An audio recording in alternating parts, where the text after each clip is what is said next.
Labor disputes in sports usually follow a predictable script. Players speak up, fans rally behind them, owners get painted as villains, and public sympathy stays firmly on the athlete's side. That's how it's always worked. But what's happening inside the WNBA right now is breaking every rule people thought they understood. Because for the first time in recent sports history, fans didn't just hesitate to side with the players, they actively turned against them. And it didn't happen slowly. It didn't take months. It happened almost overnight. The league was riding the biggest wave of momentum it had ever seen. Ratings were up. Arenas were full. Caitlin Clark had pulled millions of casual fans into women's basketball for the first time. For a brief moment, everything felt fragile but hopeful. Like the WNBA was finally on the edge of something real.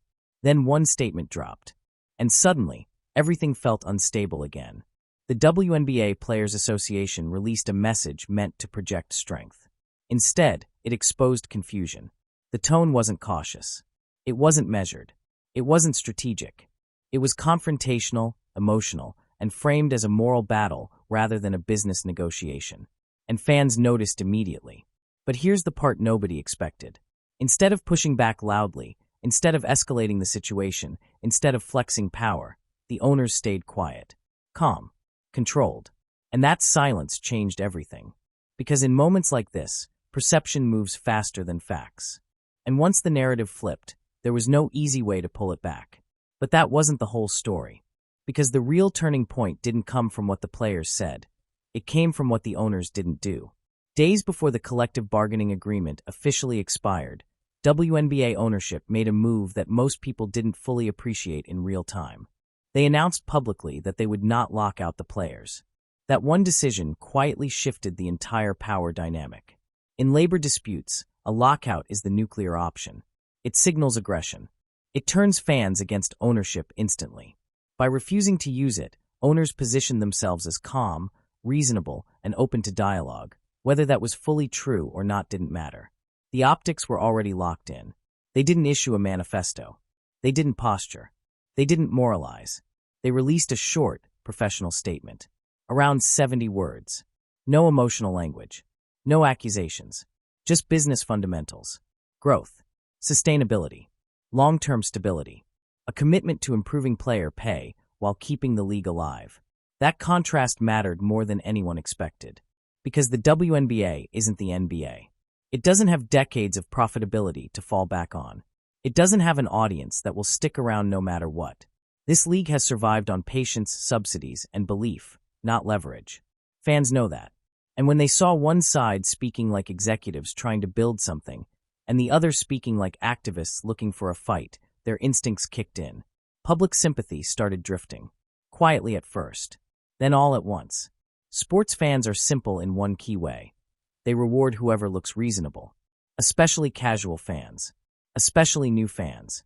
Especially the millions of people who just showed up because Caitlin Clark made the game fun again. Those fans didn't come for ideology. They didn't come for labor theory. They came for basketball. And suddenly, it felt like basketball was being pushed aside. But the most damaging part wasn't even the tone. It was the timing. Because when you negotiate from a position of weakness, the last thing you can afford is to look inflexible. And that's exactly what came next. But what happened after that, the protest, the messaging, and the reaction it triggered, is where everything truly went off the rails. And once that door opened, there was no closing it again.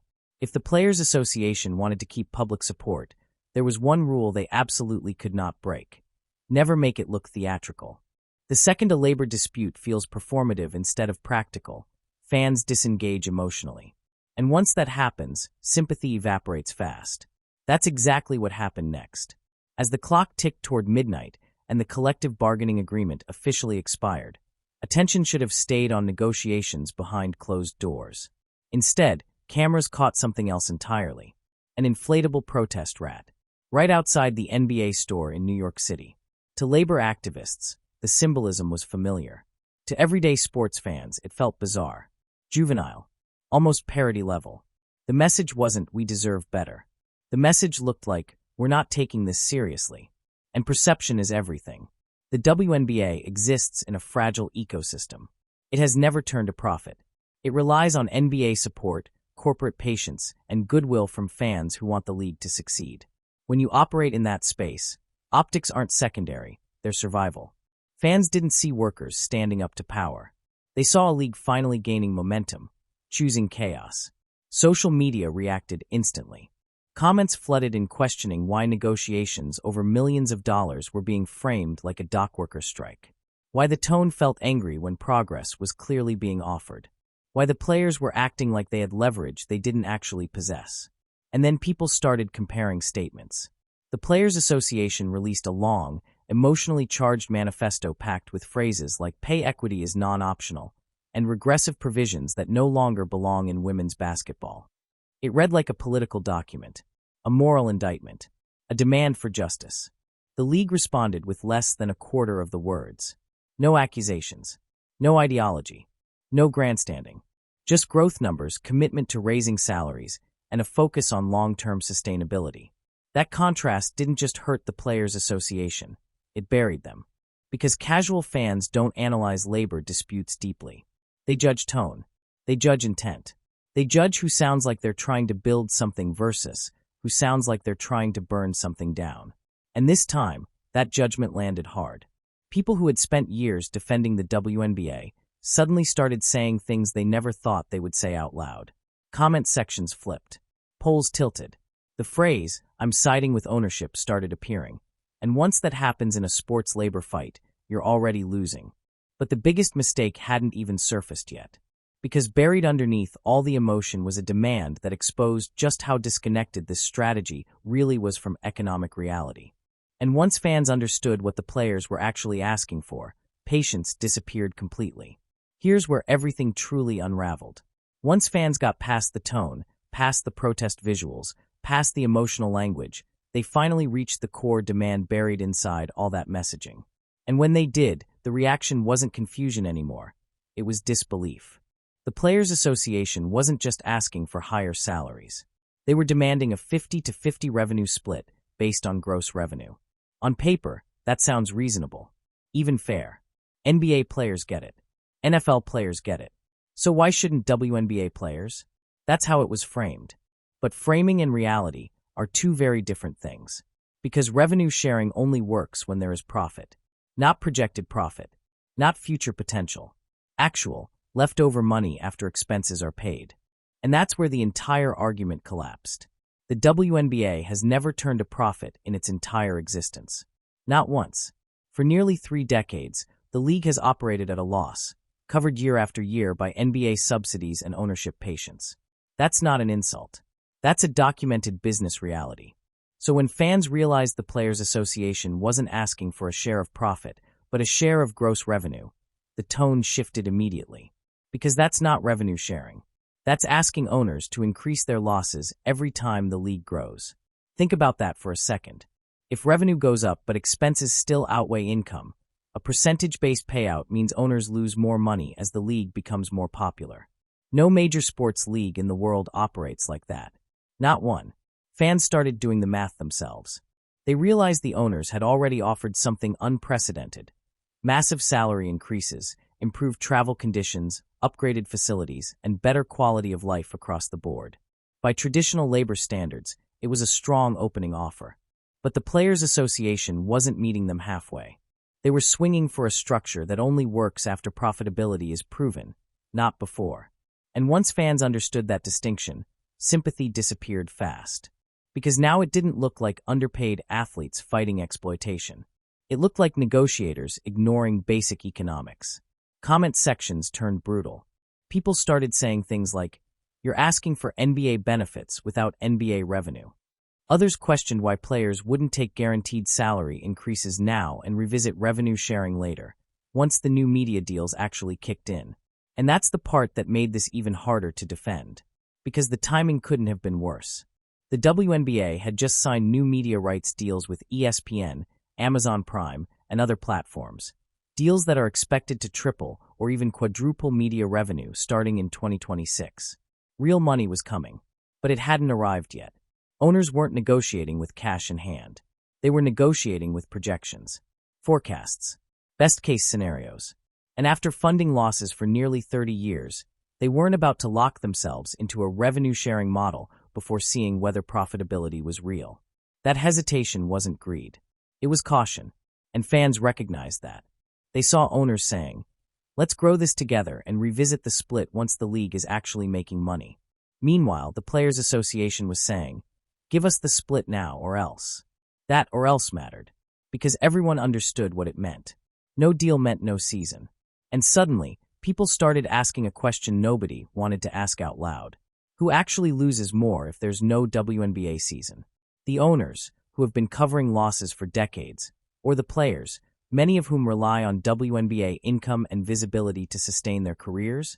Once that question entered the conversation, leverage shifted instantly. And it wasn't shifting toward the players. But the financial miscalculation wasn't even the biggest issue anymore. Because the way the Players Association framed this demand, morally, politically, emotionally, turned a business disagreement into something far more polarizing. And that's when the backlash stopped being about money and started being about trust. This is where the negotiation stopped being about numbers and quietly became something far more dangerous.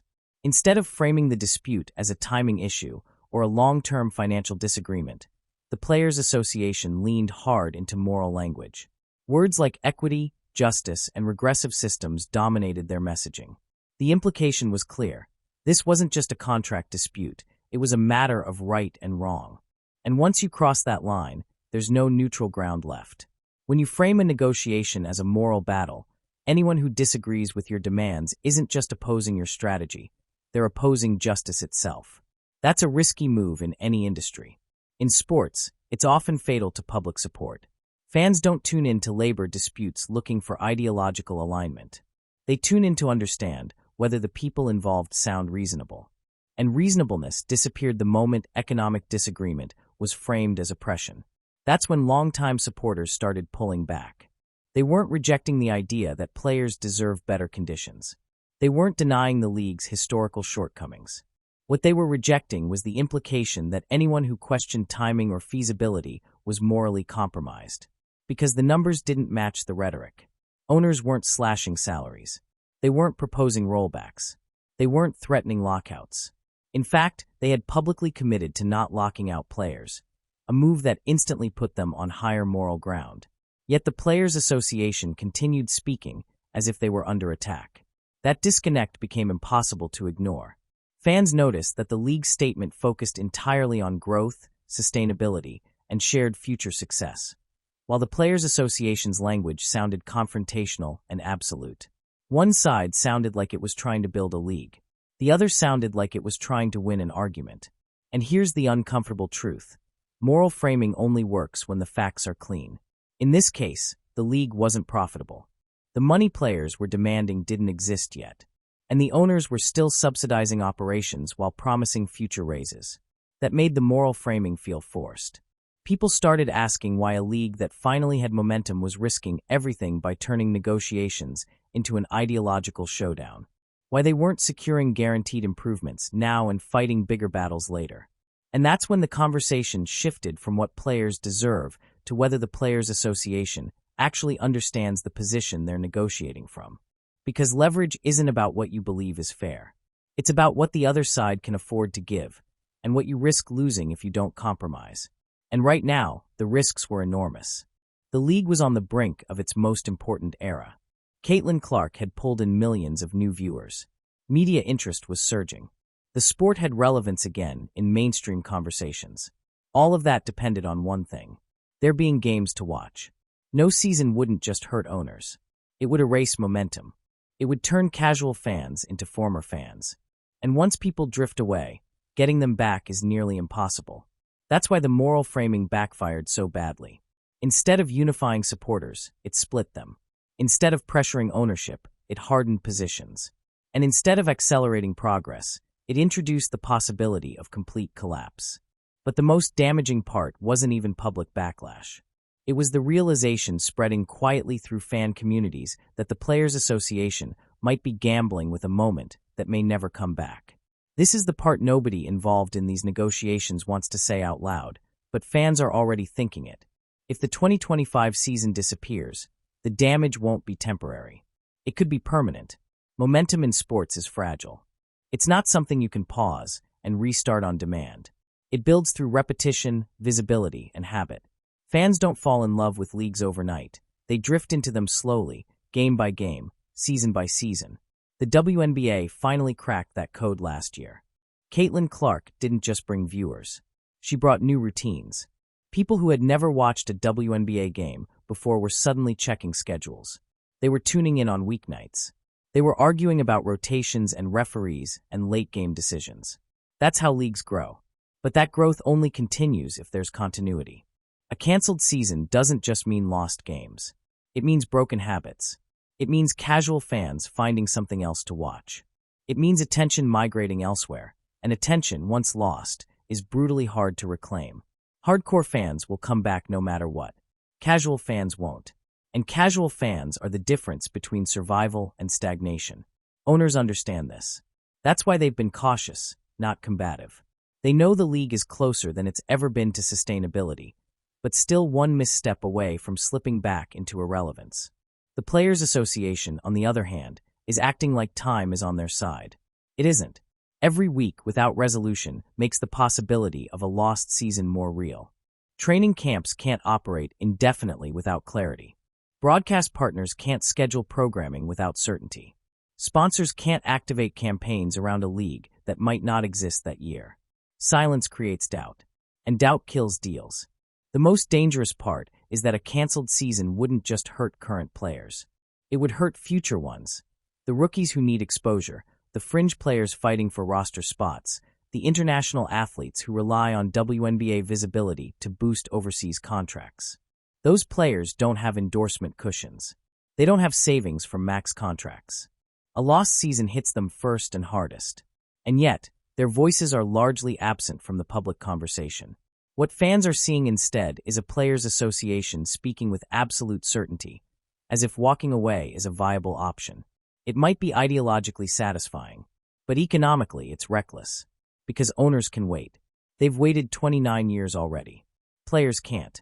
A missed season means missed development, missed income, missed relevance. And in a league where careers are already short, that cost compounds fast. That's why fans are increasingly uncomfortable with the direction this is going. Not because they don't support players earning more, but because they don't want to see the league self-sabotage at the exact moment it finally had the world's attention. And that discomfort is turning into something else.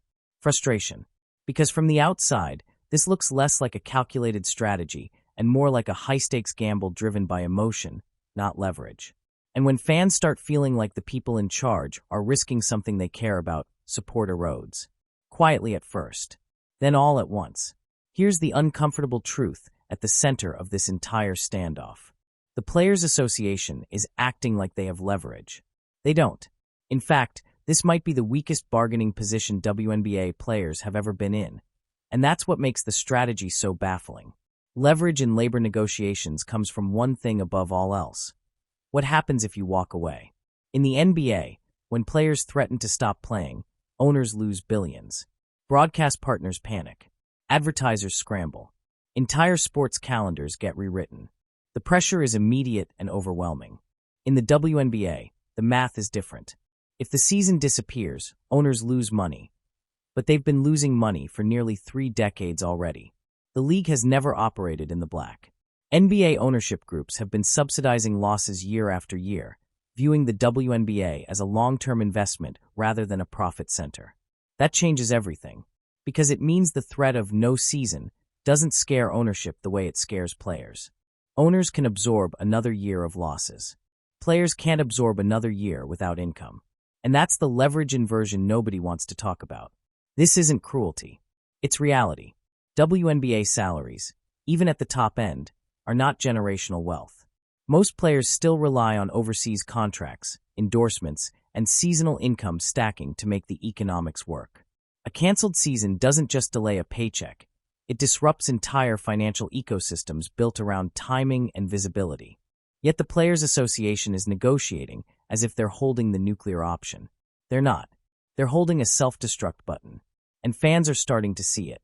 That's why public opinion shifted so fast. Not because fans suddenly turned anti-player, but because they recognized a mismatch between demands and conditions. When rhetoric suggests power that doesn't exist, credibility erodes. Every aggressive statement, every protest stunt, every manifesto-style release reinforces the same impression. This is being driven by ideology, not strategy. Meanwhile, owners are saying very little, and that's intentional. Silence is a power move when you know time favors you. They're offering tangible increases. Bigger salaries, better travel, improved facilities, structural upgrades that players have been asking for years.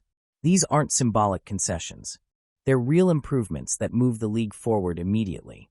What they're refusing to do is commit to a revenue split that assumes profitability before profitability exists. And that refusal isn't stubbornness. It's financial sanity. Revenue sharing is not a moral concept. It's a mathematical one. You can't divide profits that haven't materialized. You can't promise percentages of something that might not exist once expenses are accounted for. That's why this negotiation feels upside down. Instead of building toward revenue sharing by securing growth first, the Players Association is demanding the end state before the foundation is finished. That approach works in established leagues. It fails in emerging ones. And the irony is that the league is closer than ever to reaching the point where those demands would actually make sense. New media deals are coming. Visibility is rising. Sponsorship pipelines are expanding. For the first time, profitability is no longer theoretical. It's approaching. But timing matters. And forcing a confrontation before the money arrives risks killing the very growth that would make future negotiations successful. That's the paradox here. By pushing too hard, too early, the Players Association may be delaying or destroying the outcome they actually want. And that leads to an even more uncomfortable question. If this season collapses, who benefits? Not the players, not the fans, not the broadcasters. The only thing that benefits is ego. And ego doesn't pay salaries. There's one name quietly hovering over this entire labor fight, and the longer negotiations drag on, the louder that silence gets. Caitlin Clark. Not because she's leading the Players Association, not because she's making public statements, but because everything happening right now is either protecting or risking the moment she created. Last season didn't just boost ratings. It rewired expectations. For the first time in WNBA history, casual sports fans showed up in massive numbers without being asked to care about the league's politics, mission statements, or cultural framing. They showed up because the basketball was electric and the star was undeniable. That kind of momentum is rare. And it's fragile. Momentum doesn't wait. It doesn't pause for negotiations. It doesn't care about principle. It either compounds or it disappears. And that's why Caitlin Clark matters so much in this moment. She represents the bridge between what the WNBA has always been and what it could become. She pulls in fans who don't normally watch women's basketball. She drives ticket sales, jersey sales, highlight circulation, and national conversation in a way no single player ever has before. And most importantly, she does it without controversy. She doesn't posture. She doesn't escalate. She doesn't frame herself as a symbol in labor disputes. She plays basketball and lets the ecosystem respond. That restraint is power. It's also why so many fans instinctively trust her instincts more than the Players Association's messaging right now. When she speaks, she sounds grounded. When she stays silent, it feels intentional. When she plays, it feels like progress. And here's the uncomfortable part. If the 2025 season doesn't happen, Caitlin Clark doesn't lose her platform. The league does. She still has endorsements. She still has national visibility. She still has crossover appeal. But the WNBA loses the chance to turn a surge into a standard. Fans who just discovered the league last season aren't emotionally invested enough to wait out a labor standoff. They won't track negotiation updates. They won't follow statements. They'll simply move on. Sports attention is brutal like that. You either keep the door open or it slams shut. And the Players Association seems to be underestimating how quickly that can happen. This isn't about blaming players for wanting more. Wanting better pay and conditions is reasonable. Necessary even. But strategy matters. The smartest play in this moment would be to secure stability, protect visibility, and revisit revenue sharing once the new media money actually shows up on balance sheets. That's not surrender. That's sequencing. Instead, the league is risking a scenario where the biggest growth moment in its history becomes a footnote, a what could have been story told years from now. And the irony? Caitlin Clark herself seems to understand that better than anyone. She's never publicly pushed for leverage plays, never demanded structural upheaval, never framed the league as broken. She plays like someone building something long-term, which makes the contrast even sharper. Because while the Players Association is trying to force change through pressure, Clark is generating it through gravity. And gravity always wins. Here's the part nobody wants to say out loud, but everyone inside the league understands. If the WNBA season doesn't happen in 2025, it won't come with a dramatic announcement. There won't be a press conference. There won't be a banner headline that says season canceled. It will just fade. Training camps get delayed. Preseason dates get pushed back. Schedules get adjusted. And then one day, everyone realizes it's June, and nothing ever started. That kind of silent collapse is far more dangerous than an open shutdown, because it gives the league no moment to control the narrative. There's no rally point, no reset button, just absence. And absence is deadly in modern sports. The WNBA's recent growth wasn't built on loyalty alone. It was built on habit. Fans started watching because Clark was playing, stayed because the games were entertaining, and slowly began to form routines around broadcasts and teams. Miss one season, and that habit breaks. Casual fans won't wait. New fans won't return. Sponsors won't hold budgets indefinitely. Momentum decays faster than it builds. And the most brutal reality is this. The league would lose far more than the players or owners individually. A canceled season doesn't just mean lost salaries or lost revenue. It means broken media relationships, stalled sponsorship activations, interrupted player development, a lost narrative continuity, eroded trust with new audiences. The league finally had a story people cared about. A canceled season cuts that story mid-sentence. Now look at the power dynamics honestly. Owners can wait. They've waited 29 years already. Players can't, not all of them. Many WNBA players rely on league salaries to avoid exhausting overseas schedules. Many depend on visibility to secure endorsements. A missing season doesn't just cost money, it costs relevance. And once relevance fades, it's hard to recover. But here's the twist that makes this even more precarious. If the season quietly collapses, it won't look like a player victory or an owner victory. It will look like organizational dysfunction. Fans won't dissect the nuances of revenue splits. They'll remember the league couldn't get its act together at the exact moment it finally had momentum. That perception sticks. And in a sports landscape overflowing with content, leagues don't get unlimited chances. This is why silence from leadership is becoming louder than statements. Every day without resolution reinforces the idea that this moment is slipping away. And once a season disappears without explanation, rebuilding trust becomes infinitely harder than winning a negotiation. Labor disputes usually follow a familiar script. Fans side with players. Owners are cast as villains. Power dynamics feel obvious. That's not what's happening here. In this case, public sentiment flipped, and it flipped hard. At the beginning of these negotiations, many fans were sympathetic. They understood that WNBA players had been underpaid for years. They knew the working conditions lagged behind other professional leagues. There was goodwill on the players' side. Then the messaging changed. Instead of emphasizing progress, collaboration, or shared goals, the Players Association leaned into confrontation. Long statements, charged language, symbolic protests, framing the dispute as a moral battle rather than a financial one. That shift mattered, because once you frame a business negotiation as a moral crusade, anyone who disagrees automatically becomes the bad guy. And fans don't like being told where they're supposed to stand. They especially don't like it when the economics don't match the rhetoric. Casual fans began asking simple questions. If the league has never been profitable, how can revenue sharing work right now? If salaries are being doubled, why does the tone sound apocalyptic? If growth is coming in 2026, why risk everything in 2025? Those questions weren't answered clearly. Instead, they were drowned out by messaging that felt more ideological than practical. Meanwhile, the league's response was short, calm, and boring is powerful in a crisis. No accusations, no grandstanding, no emotional escalation.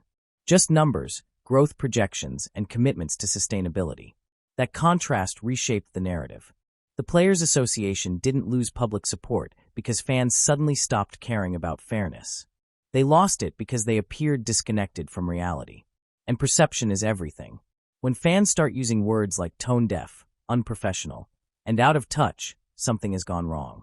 Especially when those fans were on your side just weeks earlier. The inflatable rat moment became symbolic, not because it was offensive, but because it felt unserious. It looked like theater in a moment that demanded precision. Once that image circulated, the internet did what it always does. It distilled a complex negotiation into a meme. And memes are merciless. From that point on, every statement from the Players Association was read through a skeptical lens. Every demand was questioned. Every escalation felt like overreach. The PR war wasn't lost because the players were wrong to want more. It was lost because they forgot who they were talking to. New fans didn't come for labor politics. They came for basketball. They came for stars. They came for entertainment. When the focus shifted away from the court and toward ideological framing, many of those fans disengaged. And once disengagement sets in, it's incredibly hard to reverse. If there's one word that defines this entire standoff, it's timing. Not fairness. Not leverage. Not principle. Timing. On paper, the Players Association's demands don't sound outrageous. Higher salaries. Better working conditions. A long-term revenue split. Those are standard goals in professional sports. But negotiations don't happen in a vacuum. They happen inside financial reality. And this is where the biggest mistake was made. The WNBA is standing on the edge of its first true revenue boom. New media deals with ESPN, Amazon, and other platforms are set to bring in dramatically more money starting in 2026. That's the inflection point. That's when the league finally gets real numbers instead of projections. Before that moment, everything is theoretical. Owners are being asked to commit to revenue sharing in a league that has never posted a profitable season. Not one. For nearly 3 decades, the NBA has subsidized operations to keep the league alive. That history matters. In leagues like the NBA and NFL, revenue splits work because profits already exist. Expenses are covered. The surplus gets divided. That's not the WNBA's current reality. Right now, revenue sharing would mean sharing losses. And no owner, no matter how supportive, will agree to permanently increase losses based on future projections alone. That's not greed. That's math. The smarter strategy would have been patience. Lock in the massive salary increases. Secure the improved travel and facilities. Protect the upcoming seasons. Let the new media money arrive. Then renegotiate from a position of proven profitability. That approach would have shifted leverage dramatically. Instead, the Players Association pushed too early. By forcing the issue before the financial picture stabilized, they allowed owners to take the reasonable position. And once owners occupy the reasonable ground, public opinion follows. That's how leverage evaporates. Fans don't see courage in demanding revenue that doesn't exist yet. They see risk. And they don't want the league's future gambled on ideology. This is why even neutral observers are saying the same thing. 2 years too soon. It's not that revenue sharing is wrong. It's that the moment isn't ready. And here's the part that makes this even more costly. If the season is lost now, the Players Association doesn't get another clean negotiation window. They don't get to rewind momentum. They don't get to redo optics. They lose leverage permanently. Because next time, owners can point to this moment and say, "We warned you." Timing isn't just about money. It's about trust. And once trust breaks, even justified demands become harder to sell. Here's the irony no one on the Players Association side wants to confront. This standoff was supposed to increase player power. It might end up shrinking it. Unions gain strength when they prove they can deliver wins without burning the house down. They build credibility by choosing battles carefully and timing pressure when leverage is undeniable. That's not what's happening here. If the season collapses, or even limps forward under public hostility, the Players Association risks being seen not as a protector of players, but as a destabilizing force. And that perception sticks internally just as much as it does externally. Owners remember who negotiated in good faith. Sponsors remember who disrupted campaigns. Broadcast partners remember who made schedules unreliable. Those memories don't reset with a new CBA. Future negotiations become colder. Compromises come slower. Flexibility disappears. That's the real cost of misplayed leverage. Even worse, a failed season weakens solidarity inside the player ranks. Not every player is insulated. Not every player has endorsement income. Not every player can afford to miss a year. When losses hit unevenly, cracks form. Veterans nearing retirement lose one of their final earning seasons. Younger players lose development time and exposure. Fringe players lose visibility that keeps them in the league. Over time, those internal pressures erode unity. And unions without unity lose effectiveness. There's also the public perception problem. If fans associate player activism with canceled seasons instead of improved conditions, support dries up fast. Sympathy turns into resentment. Engagement turns into indifference. And indifference is lethal. Because when fans stop caring, owners don't feel pressure. This is how leverage flips. The Players' Association believed escalation would force urgency. Instead, it may be training stakeholders to tolerate disruption or even expect it. That's not power. That's isolation. None of this means the players are wrong to want more. It means the method matters as much as the goal. A union's strongest weapon isn't protest. It's credibility. Lose that, and every future fight becomes harder. Next, where this is likely headed, and the only realistic path that saves the season and the league's momentum. At this point, there are only two realistic paths forward. One of them salvages the moment. The other turns a historic opportunity into a cautionary tale. The first path requires a strategic reset. Not a surrender. Not a loss of principle. A recalibration. That would mean the Players' Association shifts tone immediately. Shorter statements. Clear economic framing. Acknowledgement of the league's financial reality paired with firm but reasonable demands. It would mean securing the massive salary increases already on the table, locking in improved travel and facilities, and protecting the next 2 seasons at all costs. Then, once the new media money actually arrives, reopening the revenue-sharing conversation with real numbers in hand. That path preserves momentum. It protects players. It keeps Caitlin Clark on national television. It keeps fans engaged. Most importantly, it keeps the league alive during the most critical growth window it has ever had. The second path is stubborn escalation, doubling down on rhetoric, framing compromise as betrayal, letting negotiations drift while the calendar bleeds out. That path doesn't end in victory. It ends in absence. No season, no momentum, no habit building. And once the league disappears from the public eye, no amount of moral clarity brings it back overnight. This moment isn't about choosing sides. It's about choosing outcomes. The WNBA finally has attention, stars, media backing, and cultural relevance aligning at the same time. That alignment is rare, almost fragile. Lose it now, and rebuilding could take another decade. Save it, and the league enters a new era with leverage that actually lasts. The clock isn't just ticking on a CBA. It's ticking on relevance. And history won't remember who won the argument. It will remember whether the season happened. If you want more breakdowns like this, where we cut through the noise and actually talk strategy, momentum, and what's really happening behind the headlines, hit subscribe and turn on notifications. Because this story isn't over yet, and what happens next will reshape women's basketball for years to come.